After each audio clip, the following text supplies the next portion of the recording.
పహల్గామ్ ఉగ్రదాడికి నిరసనగా మహబూబాబాద్ జిల్లా bar association ఆధ్వర్యంలో ర్యాలీ నిర్వహించారు. నల్ల బ్యాడ్జీలు ధరించి విధులు బహిష్కరించి నిరసన వ్యక్తం చేశారు.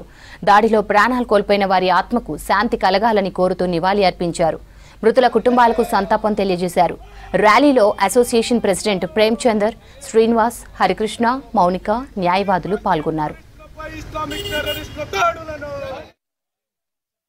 ఇన్ని సంవత్సరాల నుంచి కాశ్మీర్లో ప్రశాంత వాతావరణం నెలకొని ప్రజాస్వామ్య ప్రభుత్వాలు ఏర్పడి హిందూ ముస్లింలు జమ్మూ అండ్ కాశ్మీర్ లోపల ప్రశాంతంగా నివసిస్తూ వాళ్ళు ఆర్థికంగా నిలదొక్కుంటున్నటువంటి ఈ సమయం లోపల ఒక మతం పేరు మీద ఇస్లామిక్ టెర్రరిజాన్ని పాకిస్తాన్ ప్రేరేపించి వాళ్ళ చేత పహల్గామ్లో టూరిస్టులుగా వెళ్ళినటువంటి అమాయక టూరిస్టుల మీద ఉగ్రదాడులు జరిపి 26 మంది పైచిలకు ప్రాణాలను బలిగొన్నారు. భారత యొక్క సమగ్రతను మీరు ఎట్టి పరిస్థితుల్లో కూడా ఏమి చేయలేరు.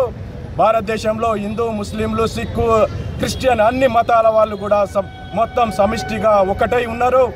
భారతదేశ సమగ్రతకు ఎలాంటి భంగం వాటిల్లినా మేమంతా కూడా భారతదేశ ప్రభుత్వానికి అండగా ఉంటామని చెప్పి ఈరోజు బార్ అసోసియేషన్ మహబూబాబాద్ ఆధ్వర్యంలో విధులను బహిష్కరించి మృతులకు సంతాపం నిర్వహించి ఈ ర్యాలీని నిర్వహిస్తున్నాం. కావున భారతదేశ ప్రజలందరూ కూడా మీరంతా మృతులందరికీ కూడా సంఘీభావం తెలుపుతూ భారత ప్రభుత్వానికి అండగా నిలవాలి. రేపొద్దున పాకిస్తాన్కి గుణపాఠం నేర్పే విధంగా మనందరం కూడా పెద్ద ఎత్తున వీధుల్లోకి వచ్చి మన ఐక్యతను చాటాలని చెప్పి దేశ సమగ్రతను కాపాడాలని చెప్పి ఈ సందర్భంగా నినదిస్తున్నాం.